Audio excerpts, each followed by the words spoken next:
Olá, bom dia a todos e todas, professores e professoras, coordenadores, coordenadoras que estão nos ouvindo aqui nessa manhã. Hoje, vocês já me conhecem, né? Eu sou a professora coordenadora do Núcleo Pedagógico Sucelaine e hoje nós estamos aqui, temos a honra de estar aqui com o professor doutor Adelino Francisco de Oliveira.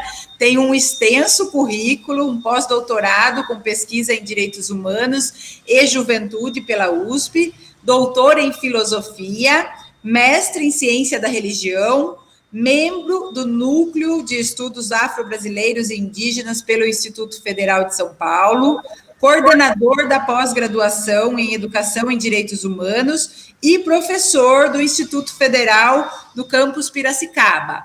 Hoje a nossa temática aqui, né, é o antirracismo. O professor vai falar um pouquinho mais sobre o tema, vai explanar aí, e eu passo a bola, porque o professor tem muita coisa para a gente aprender aqui, né, professor? Obrigada. Com você, professor. Obrigado você, Sucelaine, um bom dia a todos, né? Começo agradecendo por esse convite tão especial. Estava dizendo a importância desse diálogo com os educadores, com as educadoras da rede, e espero contribuir para aprofundarmos essa temática que envolve a educação para as relações étnico-raciais. Quer dizer, esse é um tema central, não é central só agora, né, nessa conjuntura, mas essa conjuntura política, social, cultural, ela torna essa temática, eu diria assim, mais urgente. Então, queria dizer da minha alegria, que é estar aqui. Sou professor, como a Sucelaine apresentou, do Instituto Federal, aqui no campus Piracicaba. Tive o prazer de começar minha carreira aí no campus Capivari. Eu sei que a Sucelaine fala de Capivari, né? Eu preparei um material com o intuito de ter alguma didática, o nosso encontro, na verdade, uma única lâmina, para que a gente vá trabalhando alguns conceitos que eu consideraria assim como centrais para o debate étnico-racial hoje. Então, se vocês me permitem, eu vou colocar aqui a reprodução, né? Vou aprendendo aqui a apresentar esse material. Eu preciso abrir lá atrás, está aberto. O material, e logo em seguida eu já coloco para vocês. Estou aqui buscando aonde está a minha... Aqui.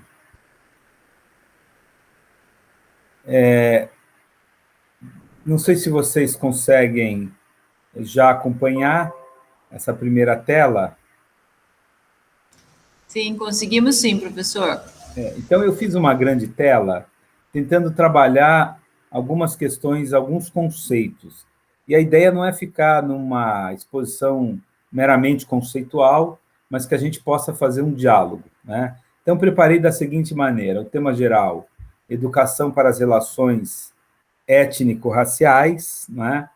E colocando no centro de toda a nossa discussão a identidade do povo brasileiro. Então, o que está em questão quando nós vamos estudar a cultura africana, as culturas africanas, melhor dizendo, as culturas indígenas, né, das tradições dos povos indígenas, ou aquilo que a gente já faz, né, de longa data, que é a análise, né, das matrizes europeias da nossa cultura, o que está em questão é a identidade de quem nós somos enquanto povo brasileiro. Então, esse é o ponto central, e eu vou fazer minha exposição a partir desse elemento central. Para começarmos toda essa discussão, eu coloquei um pouco uma perspectiva na linha dos direitos humanos. Então, o tema central, ou o tema de fundo, a base, é a dignidade humana. Nós vamos educar para as relações étnico-raciais no sentido de reconhecer a dignidade tanto de cada etnia quanto a dignidade de cada cultura, de cada forma de viver, né? A dignidade humana, ela não é uma perspectiva que nasce de algo que alguém ganhe, não é uma perspectiva que se conceda, né? Então, a dignidade humana não é uma conquista do ponto de vista individual, relacionada à profissão, não é uma conquista do ponto de vista étnico, né? O lugar que você nasce, a cultura, a sua etnicidade. A dignidade humana não é algo que o Estado te dá por algum tipo de benevolência. A dignidade humana tem uma dimensão conceitual que é essa essencialidade que deve ser reconhecida em cada pessoa humana, independente da sua nacionalidade, independente da sua língua, da sua cultura, da sua religião. Então, esse é um ponto de partida. Quando a gente fala da educação étnico-racial, tem um conteúdo ético, de reconhecer esse elemento essencial que é a dignidade humana. A partir do conceito mais geral de dignidade humana, a gente vai para a temática dos direitos humanos. Quando se fala em direitos humanos, é justamente pensar quais são as condições históricas, estruturais, subjetivas, para que essa dignidade humana seja realizada e apareça na vida concreta. Então, direitos humanos não deve ser entendido como um conceito abstrato, né? Direitos humanos é uma série de condições ou de direitos que possibilitam que a vida se realize com plena dignidade. Claro, o tema dos direitos humanos, nesse momento e nessa exposição, eu vou trazer exatamente para a discussão étnico-racial. Então, falar em direitos humanos, nessa perspectiva étnico-racial, é pensar primeiro na construção de uma educação antirracista. É isso que está em pauta no nosso encontro de hoje, né? Como é que nós vamos estabelecer as relações étnico-raciais numa perspectiva antirracista? A gente só consegue avançar para discutir o antirracismo, uma educação, uma cultura antirracista, se superarmos aquela velha ideologia da democracia racial e aquela ideologia que tenta a todo momento esconder as estruturas do racismo. Então, veja, eu só consigo falar no antirracismo se antes eu reconhecer uma sociedade profundamente racista. Eu tenho uma série de textos para até referendar o nosso encontro.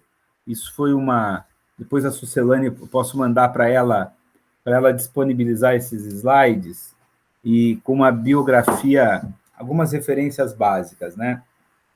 Mas tem um livro do Kabengele Munanga e com a Nilma Lino Gomes, é um texto muito interessante, ele está discutindo o negro no Brasil hoje, e ele vai falar sobre o racismo. Esse é um texto interessante, porque é uma leitura acessível, traz muitos documentos históricos, né? E quando ele fala do racismo, ele vai demonstrando que a sociedade brasileira ela sempre tentou negar a realidade do racismo.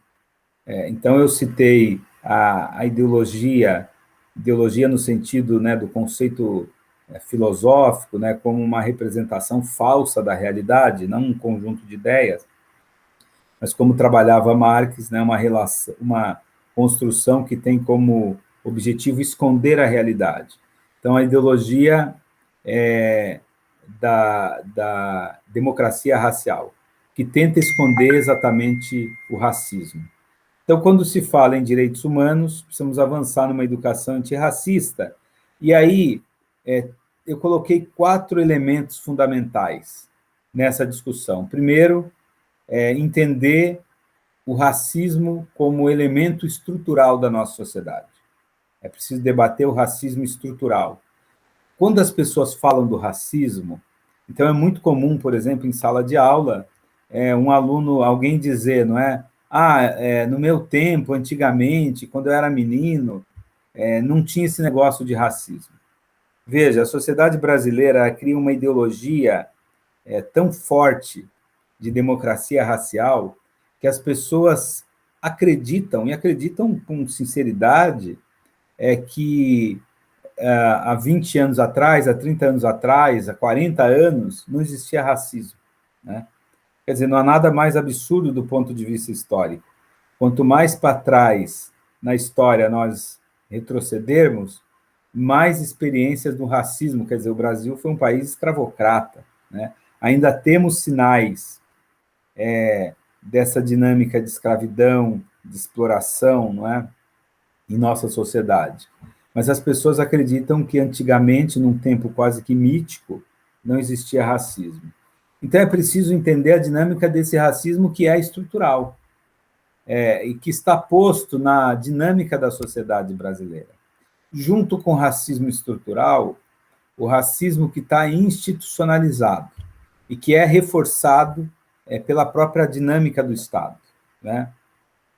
Eu estava falando das pessoas, né, voltarem ao passado e terem uma ideia de que não existia racismo, né? Uma falsa ideia, logo uma ideologia, porque essa é uma dinâmica do racismo nas relações interpessoais, nas relações mais cotidianas. Mas esse racismo cotidiano, as relações lá com os amigos, né, as relações nas comunidades, ele tem um estruturante, que é a dinâmica da própria sociedade. É o que a gente chama de racismo estrutural e racismo institucional. Então, a pauta dos direitos humanos, ela deve articular a denúncia dessa forma, né, estruturante de racismo institucionalizada e, ao mesmo tempo, apontar para a superação dessa dimensão. Por que isso é importante? Como eu estava dizendo, porque senão a análise que as pessoas fazem fica no campo da subjetividade, como se o racismo fosse um comportamento meramente pessoal, moral, né, definido por algumas pessoas que seriam más. Mas, na verdade, é óbvio que essa crítica ética ao comportamento racista ela é importante, né? Identificar práticas cotidianas de racismo nas relações interpessoais. Mas é fundamental perceber que a sociedade é estruturalmente e institucionalmente racista. E que o nosso desafio é a transformação dessas estruturas sociais, é onde nós vamos chegar lá na ponta, né? Ainda nessa linha da construção do debate no campo dos direitos humanos, é preciso se denunciar um pensamento colonial, ou pensamento colonizado. Há uma forma, uma estrutura de pensar, que vem da nossa cultura, e essa estrutura de pensar vai reproduzindo o racismo. Então, nós vamos aprendendo a pensar de forma colonizada, isso tem a ver com os autores que nós vamos lendo, com a nossa tradição da literatura, isso tem a ver com as representações sociais que nós vamos aprendendo a construir, né? Então, é preciso fazer o debate em torno de um pensamento que é colonizado. E, por último, eu coloquei, não sei se aparece aí para vocês, né, a questão da branquitude. O que é a branquitude, né? É esse pensamento que coloca um padrão, não é? A gente poderia pensar que essa visão até que eurocêntrica. É claro que a visão da branquitude, vocês já ouviram essa expressão, está relacionada diretamente com esse pensamento colonizado. O pensamento colonizado, ele vai construir toda forma de degradação, as experiências que vêm da África ou dos povos indígenas, né? Da população indígena. Essas experiências, elas são detratadas, elas são representadas como ruins, não é? O pensamento da branquitude é aquele pensamento que, quando vai falar num cientista, por exemplo, nunca coloca a imagem de uma mulher preta, por exemplo. Então, nós vamos construindo mecanismos de representação inclusive do imaginário, a partir do que é o modelo de beleza, o modelo de sucesso, né? O modelo de, de liderança, a partir dessa construção da branquitude, que é a reprodução do pensamento colonial.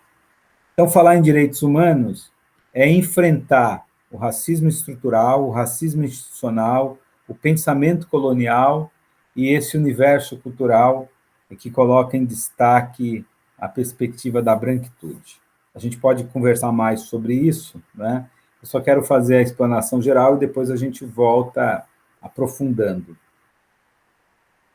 Mas no horizonte dos direitos humanos está a educação antirracista, uma cultura antirracista. E essa cultura não é feita, não é elaborada apenas com comportamentos morais, né, subjetivos. É uma educação que nasce, inclusive, com novas estruturas, rompendo com o racismo estrutural e institucional. Bom, aí nós avançamos agora para aquilo que é, eu diria assim, a parte mais interessante, que é pensar a identidade do povo brasileiro. É muito comum, principalmente na nossa região, nós temos uma visão muito limitada da identidade de quem nós somos. Eu moro, por exemplo, em Piracicaba. Em Piracicaba, a grande representação que se construiu é que é uma cidade italiana. A ideia de que Piracicaba foi construída a partir da imigração dos italianos, né? Do ponto de vista histórico, a gente tem um gap, né? Os italianos chegaram no final do século XIX, e a cidade ela é mais antiga do que isso. Mas há uma tentativa, isso no Brasil inteiro, mas na nossa região aqui isso é muito ressaltado, é muito evidenciado. Há uma tentativa de esquecer as nossas matrizes, as matrizes indígenas, as matrizes africanas e as matrizes europeias, né, que não se reduz aos italianos. E essa identidade do povo brasileiro, ela passa, eu coloquei aqui algumas palavras que eu penso que são geradoras. Primeiro, por um olhar da nossa ancestralidade. Na dimensão africana, essa é uma perspectiva muito forte, e que tem, inclusive, uma relação com quem eu sou, né? O reconhecimento da ancestralidade. Nós carregamos uma ancestralidade africana e uma ancestralidade indígena. E é preciso dizer sobre isso, né? Nós estudamos, de forma até relativamente profunda, toda a história europeia, a partir de um ideal da branquitude, não é? Do pensamento colonial. E aí essa ancestralidade europeia, ela é amplamente conhecida. Eu me lembro que numa aula, né, minha filha estudava num colégio, e tinha uma amiguinha que tinha sobrenome italiano. E essa amiguinha, ela dizia assim, olha, nós temos uma história, né? Então, ela falava do sobrenome dela e dizia assim, né, meu sobrenome tem uma história que vem da Itália.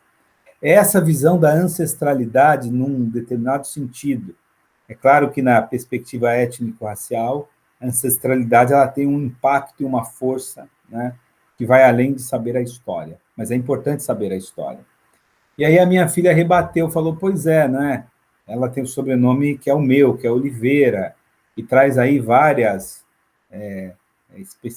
perspectivas de cultura, de povos, né?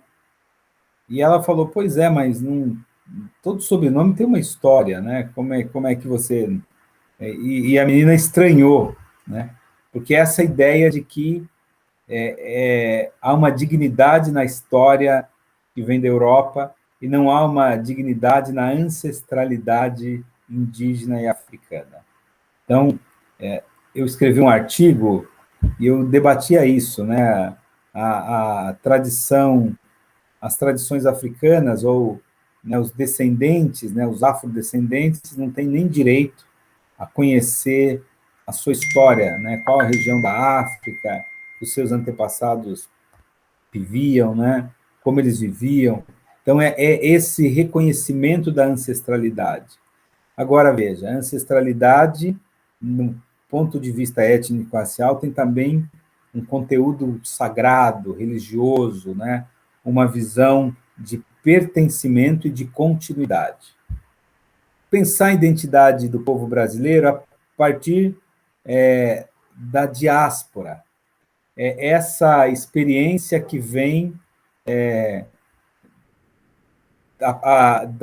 das tradições africanas, das tradições indígenas, mas aqui o termo, né, diaspórico ou diáspora, para pensar exatamente os negros e negras que foram tirados, né, de forma violenta da África e vão viver uma experiência em outro território, né, numa outra realidade, num outro contexto, num outro continente. A palavra diáspora, ela vem exatamente da experiência que é muito ressaltada pelos judeus, né? Como é que os judeus vivem a diáspora? Só para a gente entender. Primeiro, esse termo, então, é empregado das leituras do judaísmo naquele momento do exílio. Então, os judeus, né, eles são tirados de Israel e levados para a Babilônia. E aí, na diáspora, o que acontece na diáspora judaica, no exílio? É toda uma luta para se manter a identidade. E há um processo de ressignificação cultural, de resistência.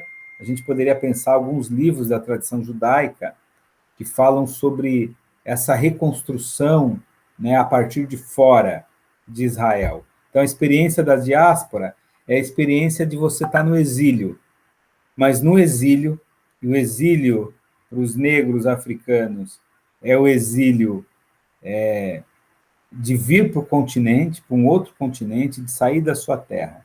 A gente pode fazer um debate também sobre a diáspora, no sentido dos povos indígenas.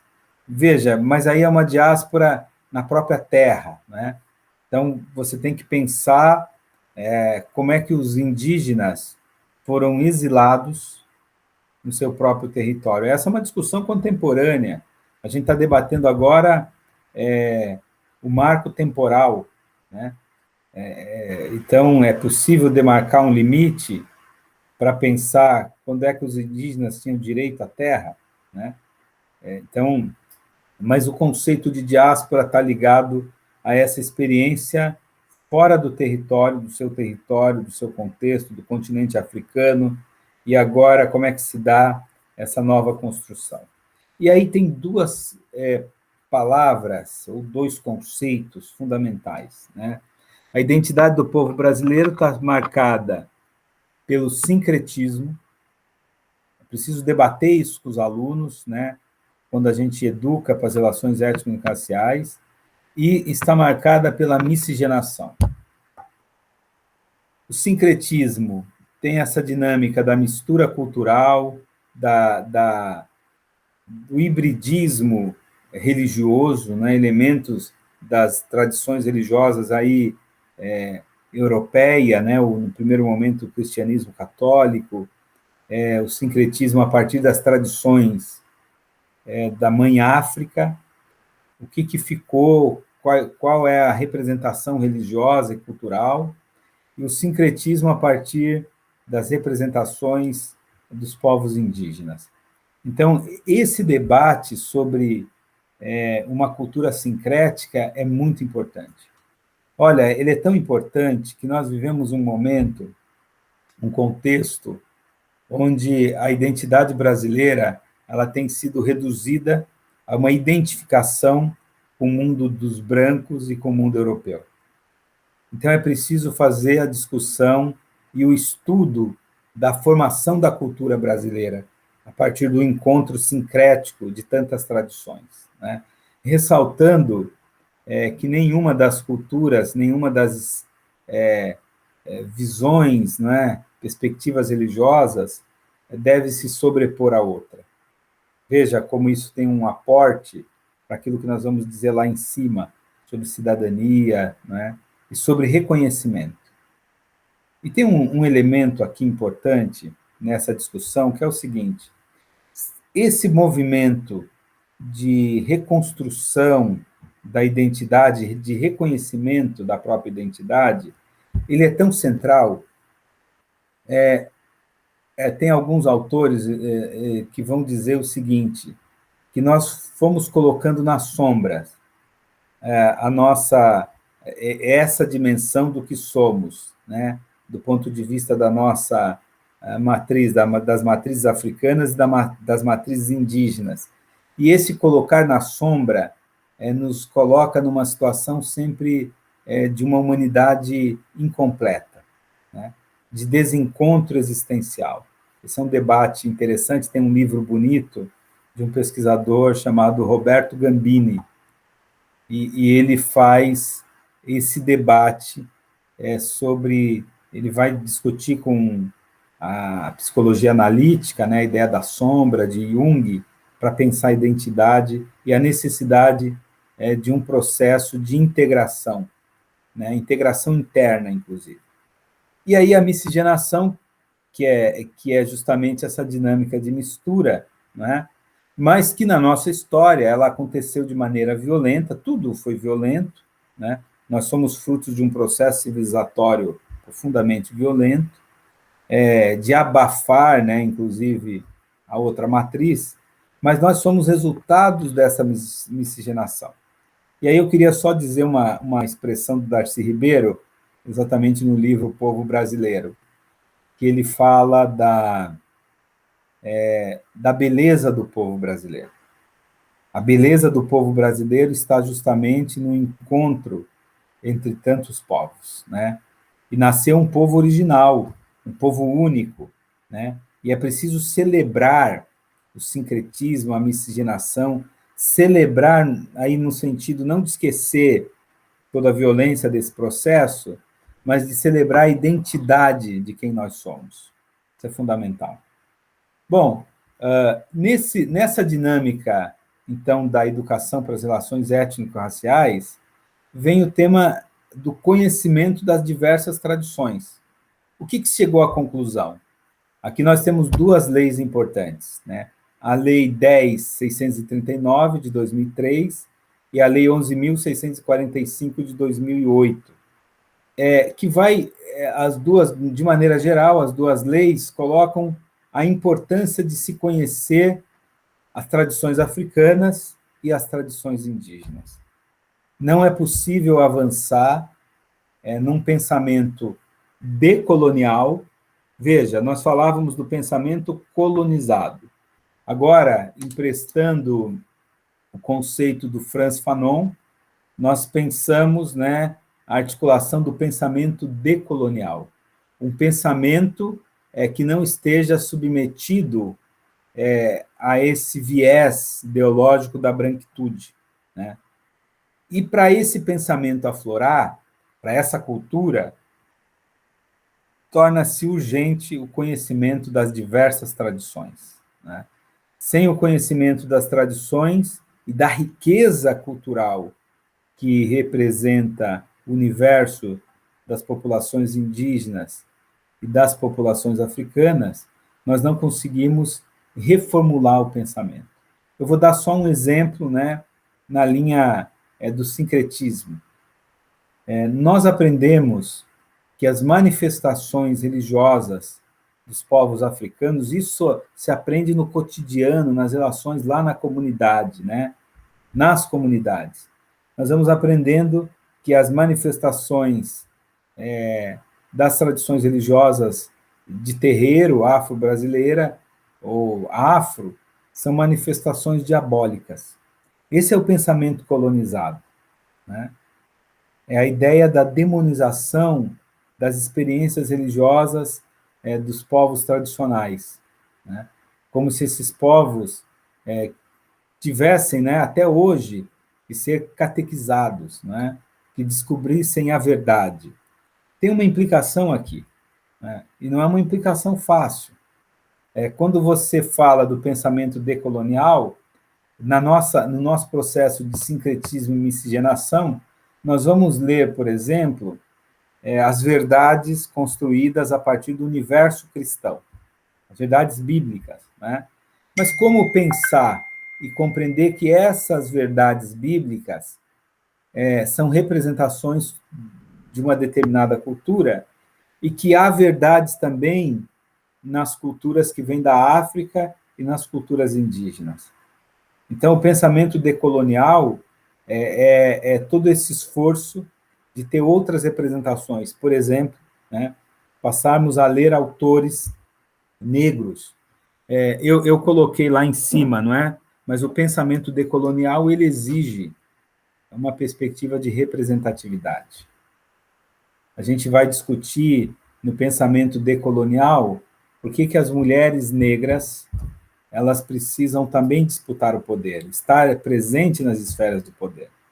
O pensamento decolonial, ele vai dizer o seguinte, em uma palavra, né?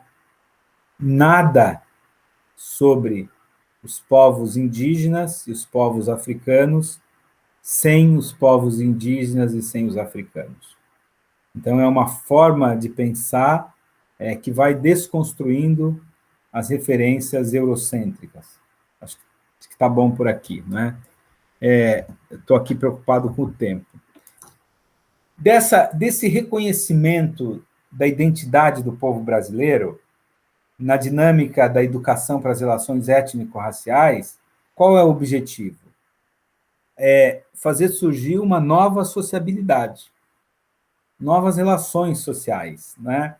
Quando a gente pensa em nova sociabilidade, existe aqui, evidente, uma perspectiva antirracista nas relações interpessoais, mas existe também essa nova sociabilidade que vai forjar novas estruturas, rompendo com o racismo estrutural e com o racismo institucional.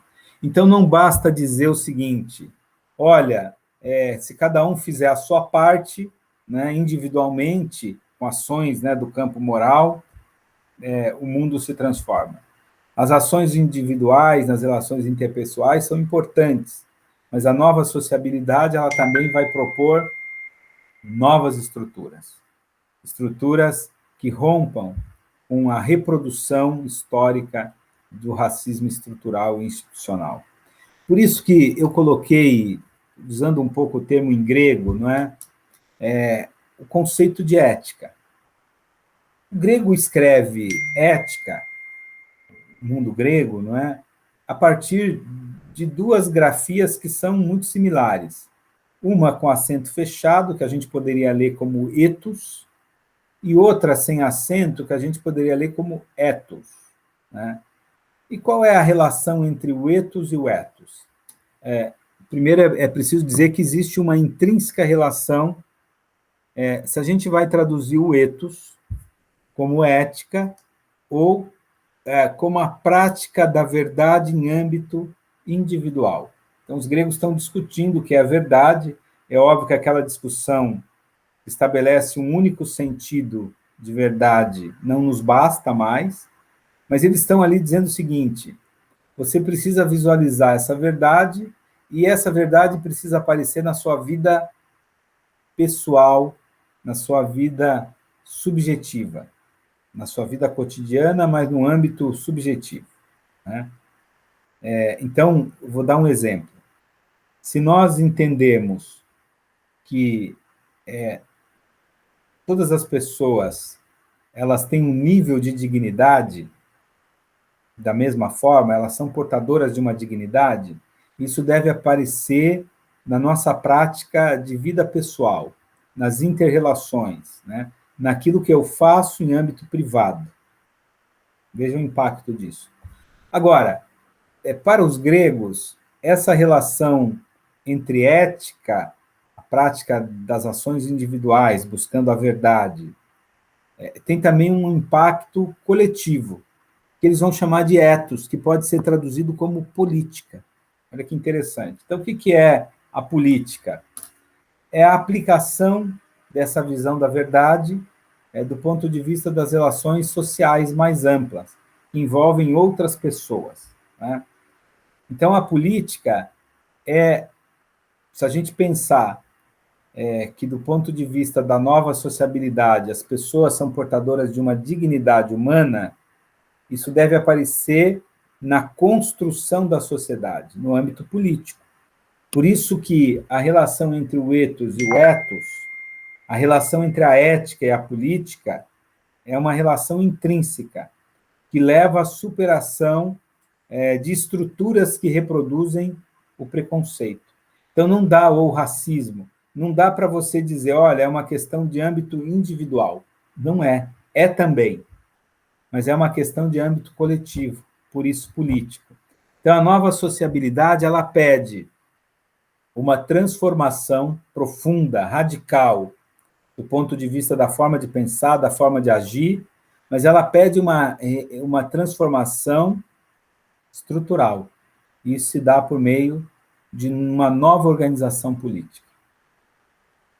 E eu coloquei algumas palavras para pensar como é que seria, então, tanto do ponto de vista das relações interpessoais, mais subjetivas, quanto do ponto de vista das relações macro, políticas. A gente poderia até trabalhar com esse conceito, né, da microfísica do poder, pensando com Foucault, e do conceito do macropoder, né? E aí pensar as estruturas sociais. Veja só, então essa nova sociabilidade, educando para as relações étnico-raciais, a partir do reconhecimento de quem nós somos enquanto povo brasileiro, passa pela construção da cidadania, a cidadania plena. E aqui a cidadania não é um conceito abstrato, ou uma cidadania formal, no sentido de que eu tenho uma participação na vida pública, eu posso votar. É uma cidadania no sentido mais amplo, né, de você realizar a sua existência no espaço coletivo. A gente pode pensar a cidadania como oportunidades, como direitos, né, como reconhecimento. O ano passado, nós tivemos 2 cenas que mostram o quanto o conceito de cidadania ele é um conceito vazio para a grande maioria das pessoas. Então, acho que era um promotor de justiça, ou um juiz, que não estava usando máscara na praça, não é? Ou um procurador, não me lembro. E quando ele vai ser questionado pelo policial, ele fala assim, não, fala o cidadão, não sou cidadão, eu sou um promotor, eu sou um juiz, não é? A ideia de que o cargo, ele sobrepõe a ideia da cidadania. Então, é preciso uma sociabilidade que reforce o reconhecimento de que nós estamos no âmbito da cidadania e que são todos cidadãos. É evidente que vocês estão fazendo uma ligação direta com o conceito de dignidade humana, não é? Talvez o conceito de dignidade humana tenha um valor mais metafísico, abstrato, não é? E até religioso, talvez. Mas o conceito de cidadania mais contemporâneo está relacionado com o reconhecimento dos direitos, né, de todas as pessoas, dos cidadãos, né? Bom, essa nova sociabilidade, ela deve ter como pano de fundo uma relação pautada na alteridade.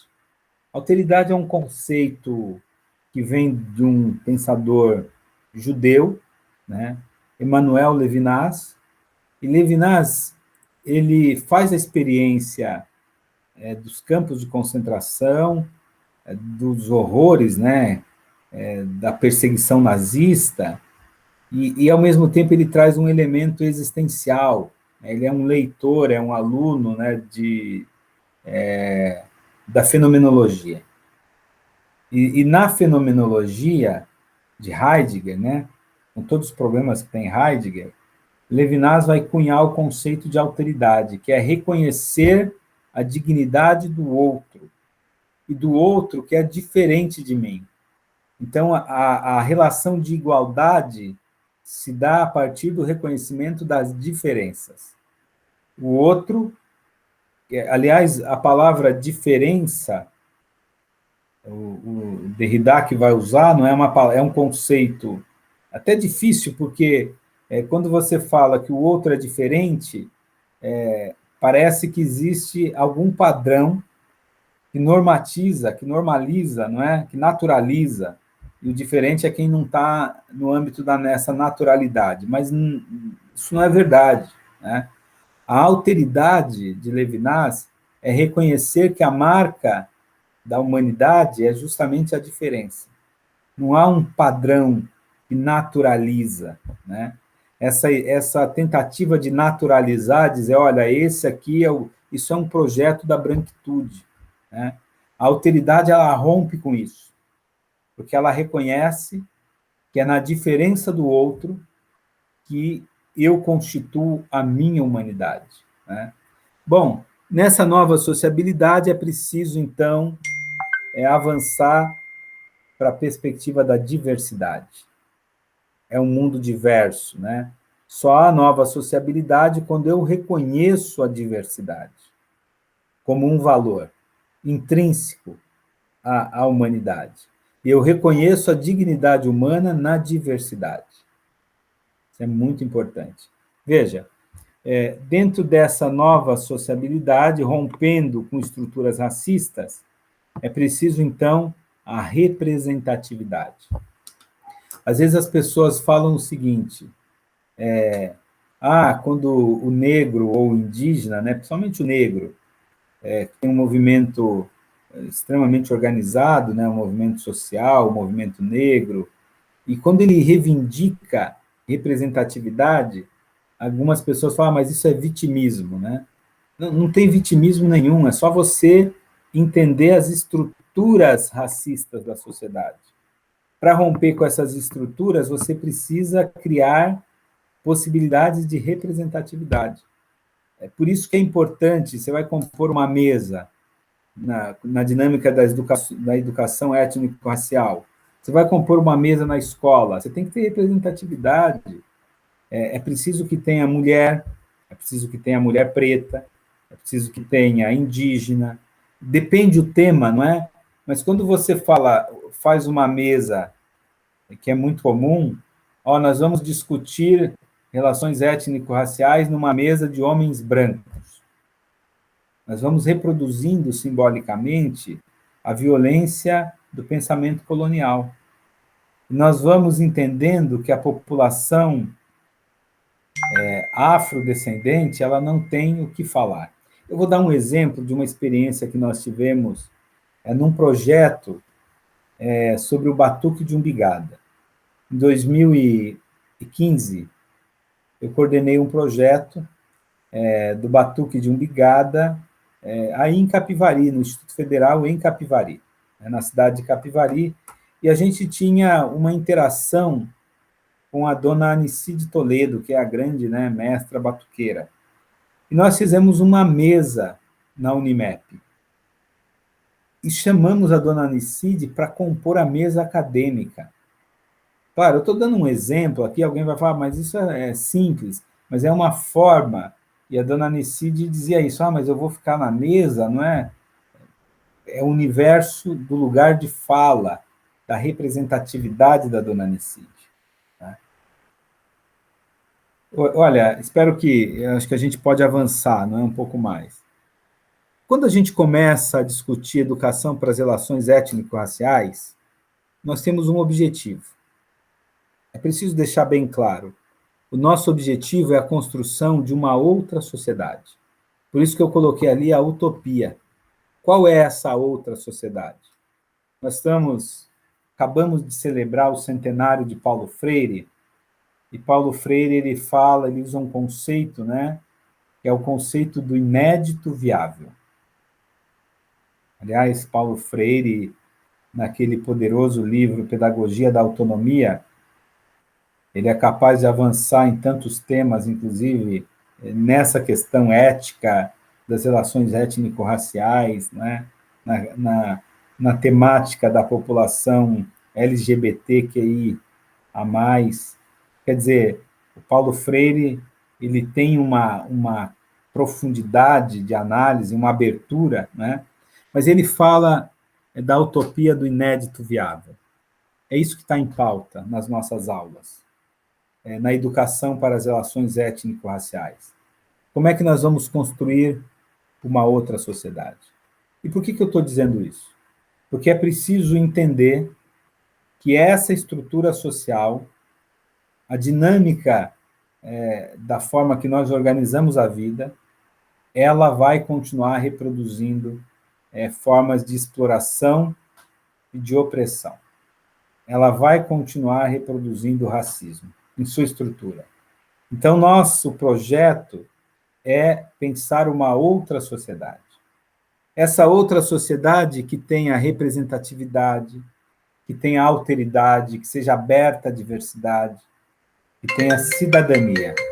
Então, esse é o grande tema que a gente precisa pensar. Eu coloquei aqui como uma pista para essa utopia do inédito viável a expressão do bem viver.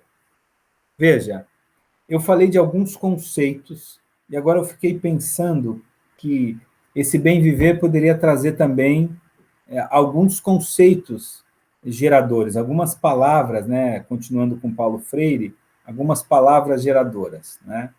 Por exemplo, a expressão que é tão conhecida, né, o Ubuntu.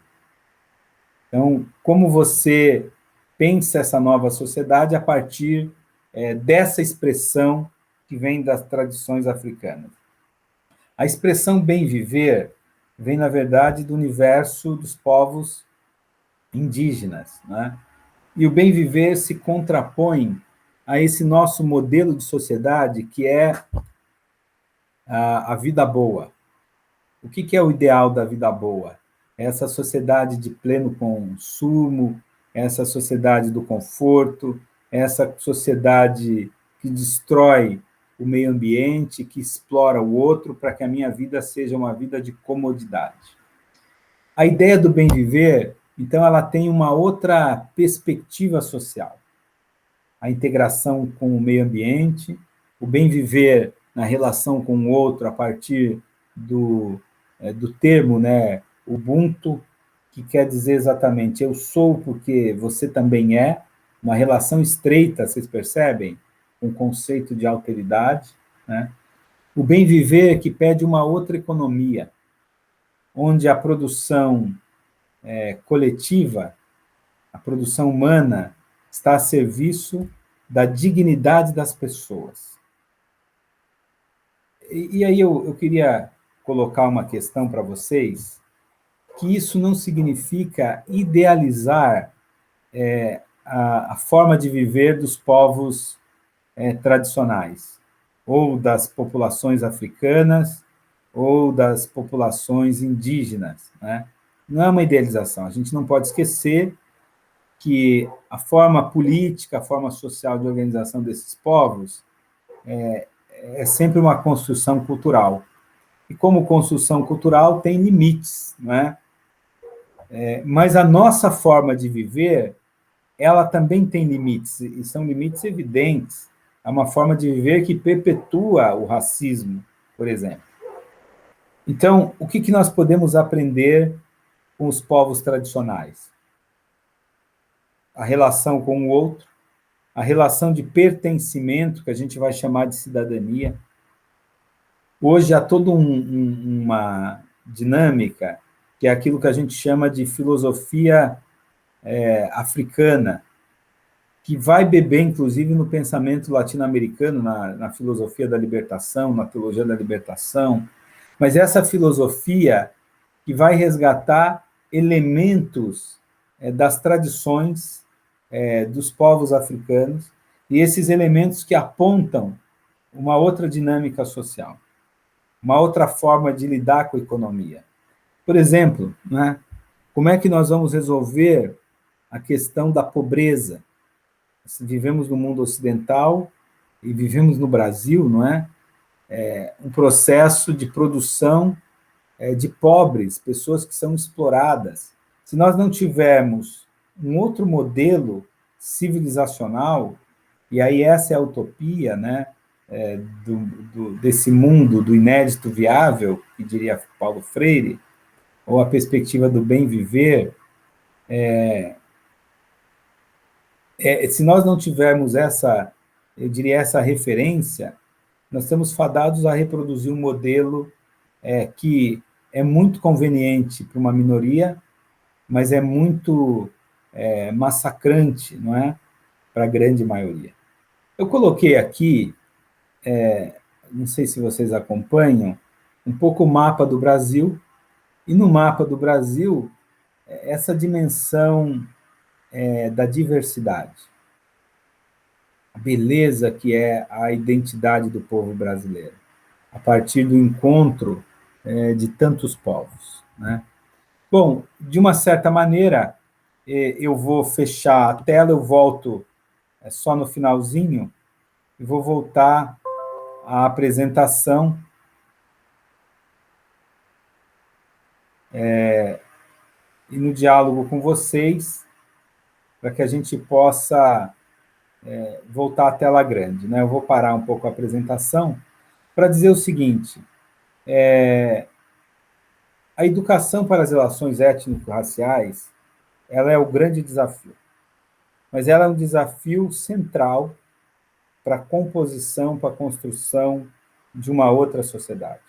Se nós não nos debruçarmos, nós, educadores, em estudar como nós estudamos as referências europeias, mas agora estudar as tradições dos povos originários, enfrentarmos com os alunos esses debates em sala de aula. Se não fizermos o debate agora, por exemplo, né, sobre o marco temporal, não fizermos essa discussão sobre esse universo cultural das tradições que vem de Mãe África, da riqueza dessas tradições, um olhar crítico, bem verdade, né? Não podemos esquecer, como eu disse, que são dinâmicas culturais humanas, que têm seus limites, mas que têm uma potencialidade. Há hoje uma compreensão de que o nosso modelo civilizacional ele chegou a um esgotamento. Esse esgotamento que nós vivemos, do ponto de vista, veja, esgotamento do ponto de vista das relações humanas, esgotamento do ponto de vista da questão econômica, quando eu falo relações humanas, a explosão da violência, esse modelo pautado, né, na ideia de que a realização da vida é uma vida de conforto, etc. Esgotamento econômico, a produção da pobreza, da desigualdade, esgotamento político, não é? Nós estamos agora no Brasil e no mundo voltando com perspectivas neofascistas. O que isso quer dizer, não é? O que quer dizer o neofascismo, por exemplo, entre nós, brasileiros, que temos uma identidade tão específica? Se nós não conseguimos falar de uma raça pura, como vislumbrou o nazismo na Alemanha, e há muitas fontes para dizer, né, a formação da Europa a partir do encontro de outros povos, como é que nós vamos falar sobre isso num povo tão miscigenado quanto o nosso, né?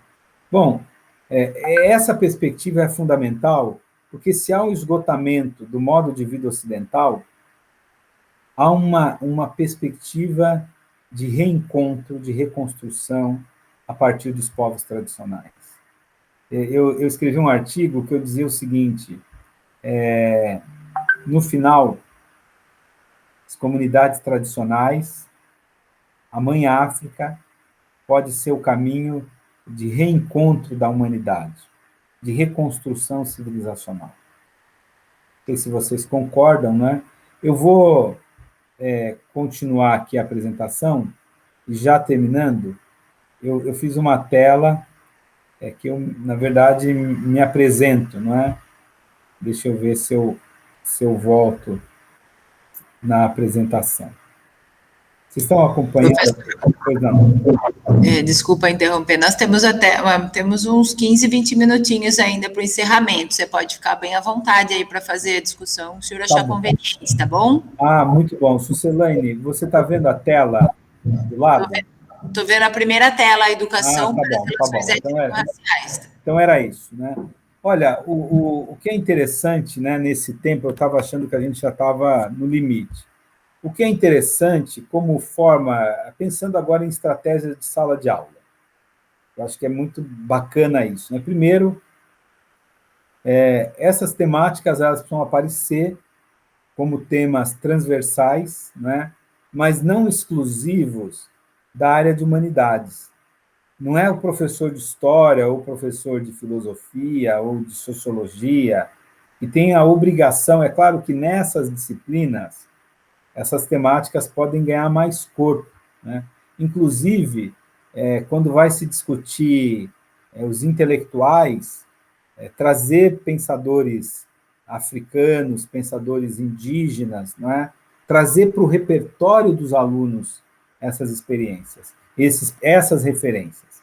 Depois, eu acredito muito na pedagogia de projetos. Pedagogia de projetos quer dizer o quê? Né? Nós podemos trabalhar esses temas a partir da construção de projetos que tragam o conhecimento numa perspectiva complexa. Então, por exemplo, você está discutindo economia com os alunos, trazer uma outra perspectiva econômica. Como é que as populações tradicionais lidavam com a questão da economia? Como é que você entendia ou entende, em algumas comunidades africanas, a produção dos recursos tão fundamentais para a vida? Hoje nós vivemos no Brasil uma crise, não é? O Brasil voltou ao mapa da fome. E nós somos um dos maiores produtores de alimentos do mundo. Então, como pensar a questão da distribuição? Isso que eu estou falando, alguém vai dizer, pô, professor, mas isso aí é ideologia? Né? No sentido ruim do termo. Primeiro, no sentido equivocado, né? Eu comecei dizendo, a ideologia não é um conceito, não é um conjunto de ideias, pensando com Marx. A ideologia é justamente a tentativa de se esconder a realidade. Então, quando a gente começa a entender essa realidade, a gente não está fazendo ideologia.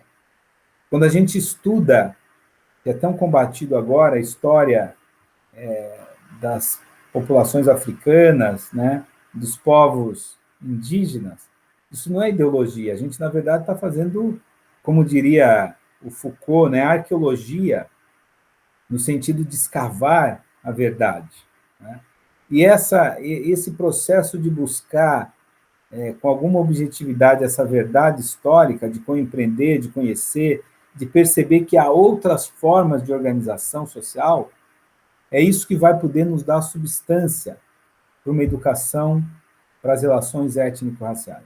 O que eu quero dizer de forma mais, talvez, objetiva? A gente não pode trabalhar esse tema de forma meramente informativa. Eu acho que nem um tema, né?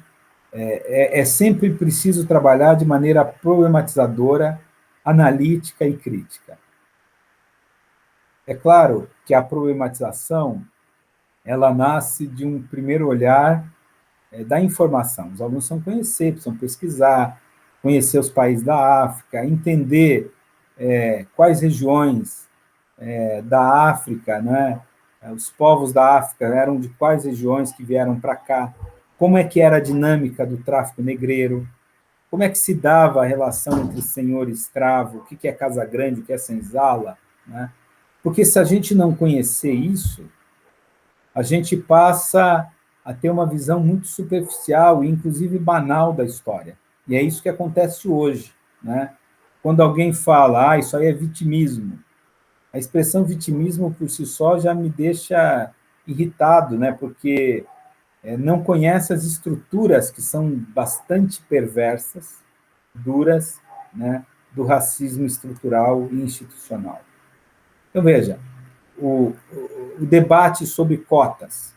precisa ser feita para os alunos. Esse debate precisa ser levado em conta, inclusive entre nós, educadores. Eu, no Instituto Federal, eu coordenei, nós tivemos, o meu concurso não tinha reserva de vagas, mas eu coordenei o primeiro concurso com reserva de vagas e nós tínhamos que fazer as bancas de heteroidentificação. Parece uma bobagem para alguns, né? Você vai fazer uma banca para saber se a pessoa de fato é preta. No começo eu achei, bom, essa banca não vai ter trabalho, mas a branquitude, e aí eu vou usar essa expressão, ela usa subterfúgios de fraude. Quantidade de brancos querendo se apropriar de vagas reservadas. Isso é perpetuação de uma lógica de exploração, de submissão, né? Então, vou voltar lá, porque eu já divaguei um pouco, viu, Sucelane? É um pouco a minha dinâmica, inclusive, como professor de filosofia, mas eu vou voltar dando algumas pistas que eu acho importantes para o processo de debate em sala de aula. Primeiro, conhecer as leis.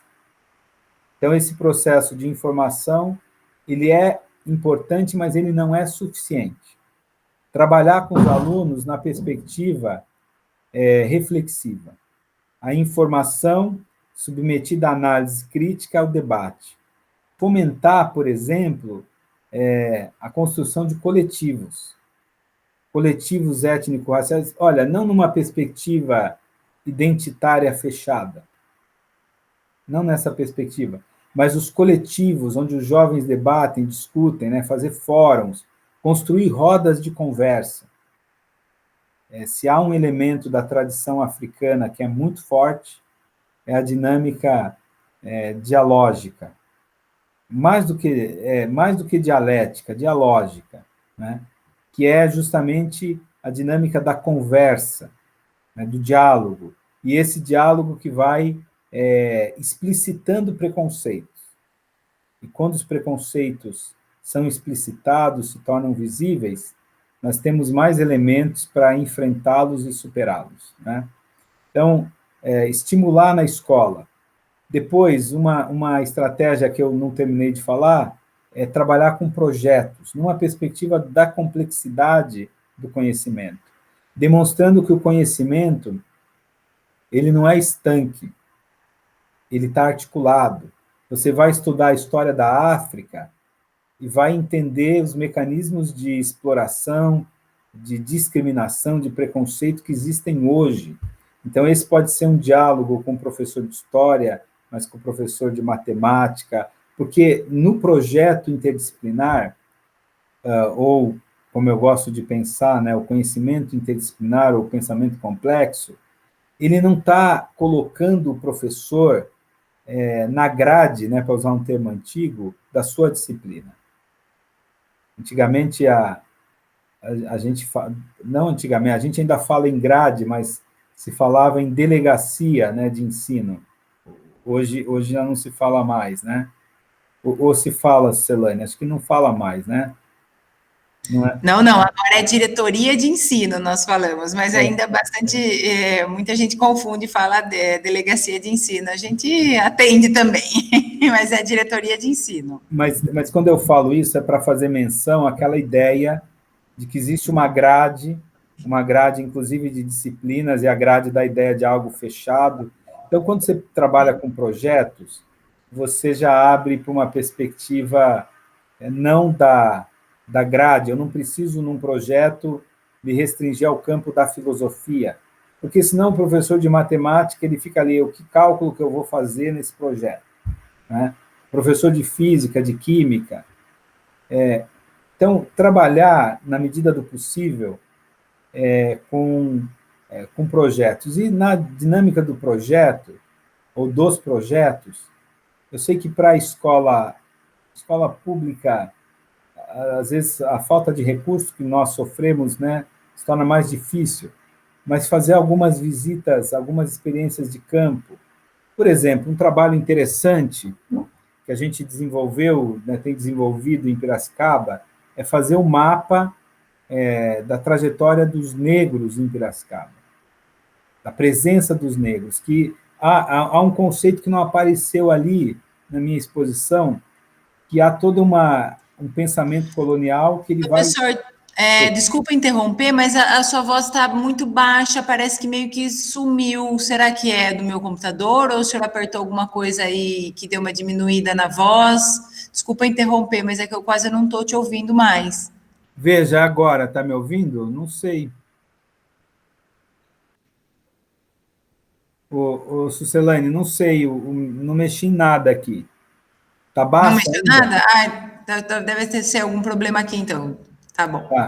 Mas eu ia dizer o seguinte, um conceito que não apareceu aqui, que é central, que é justamente a estratégia do pensamento colonial, que é invisibilizar, né, e um processo de apagamento da presença dos negros.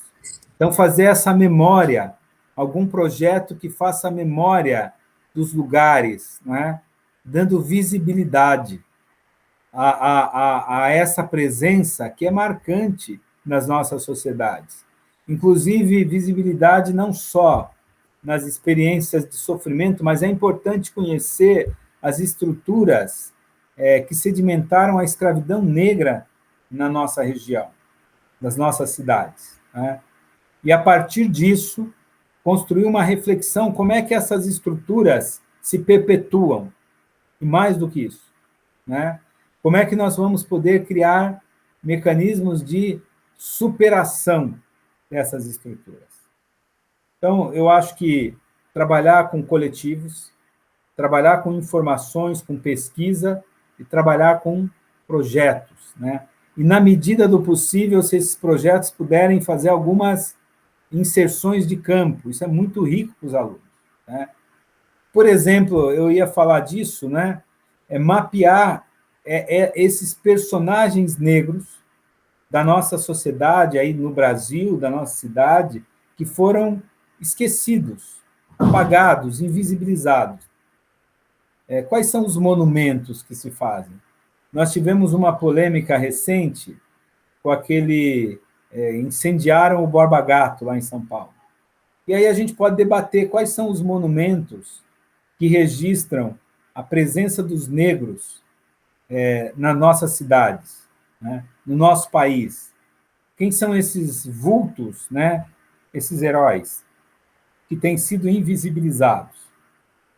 Nós vamos perceber que são poucos monumentos, né, esquecidos, monumentos abandonados, quando, na verdade, quando não é a realidade de total ausência de qualquer representação. Bom, eu espero ter ajudado de alguma maneira. Eu vou só colocar a apresentação aqui, que coloca um pouco quem eu sou, e eu termino dizendo isso, né?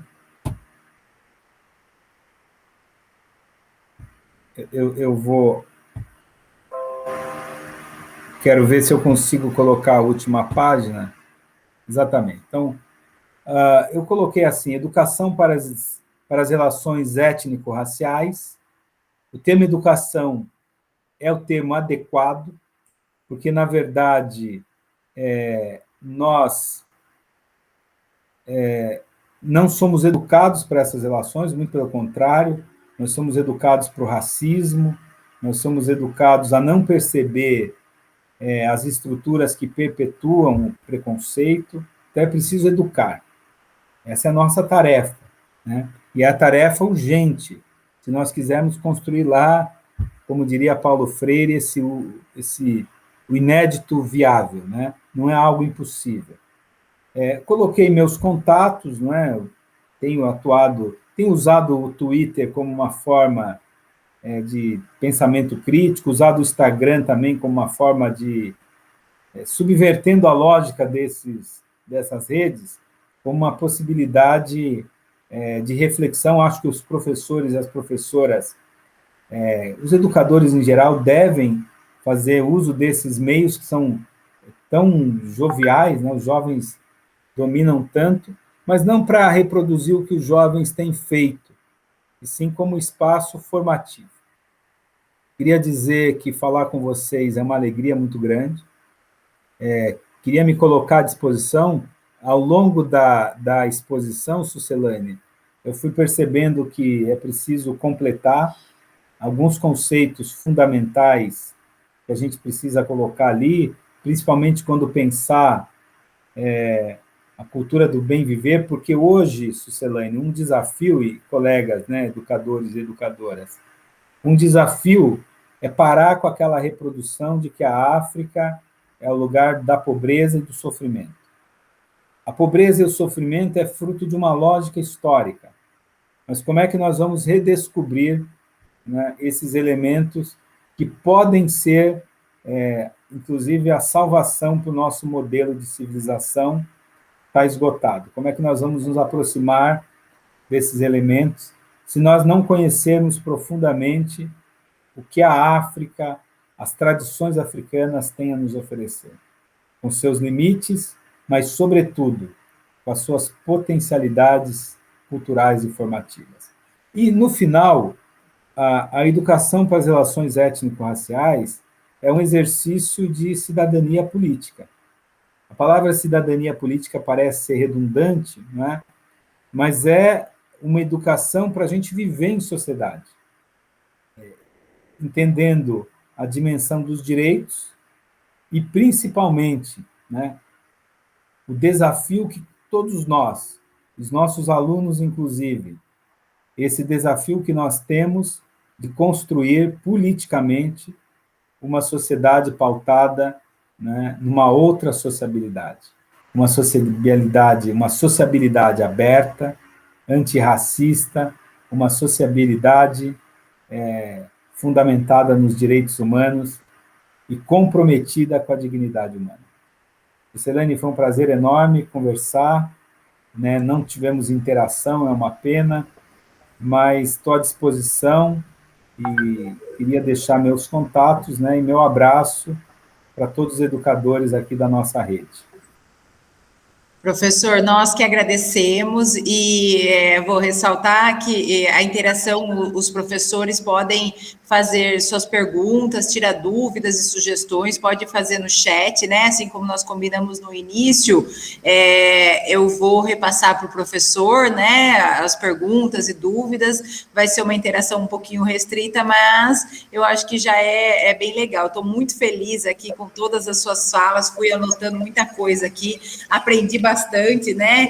Eu fiquei feliz na hora que você falou do Kabengele Muganda, tive aula com ele na USP também, né? Muito legal, esse professor é excelente, super recomendamos, inclusive, os livros dele, né?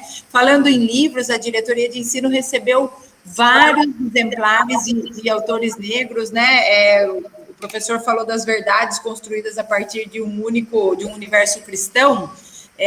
A Chimamanda Adichie, eu já tinha lido um livro dela, Como Educar Meninas Feministas, eu já tinha ficado encantada com esse livro dela. Agora nós recebemos um outro dela, entre outros, né, que a gente recebeu aqui na diretoria de ensino, nós recebemos também O Perigo de uma Única História, que ela conta essa versão dela, que lia muitos livros, ela é filha de professores universitários africanos, né, e lia muitos livros europeus. E ela desenhava, né, contra toda a cultura africana, desenhava e fazia reproduções europeias, né, e aos poucos ela foi percebendo essa questão, né, do perigo de a gente contar uma única história mesmo para os nossos estudantes. Então, eu acho que teria muita coisa para a gente conversar mesmo, eu gostaria de deixar aberto esse canal aí.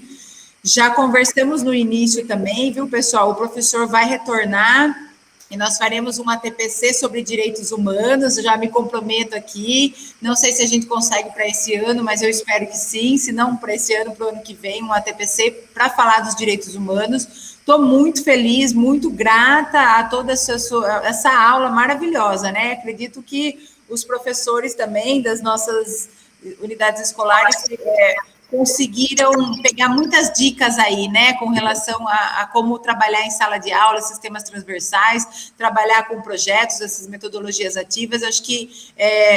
Tenho certeza que foi de muito proveito essa formação, professor. Sem palavras para agradecer a você, né, porque é um apesar de ser um mestre, doutor, é muito jovem. Então, gostaria de agradecer em nome dos nossos professores da Rede Pública Estadual, né? Agradecer a você, o Instituto Federal, que cedeu, o professor cedeu um tempinho aí para falar com a gente, para auxiliar na nossa formação. Muito obrigada mesmo, professor. Beijo.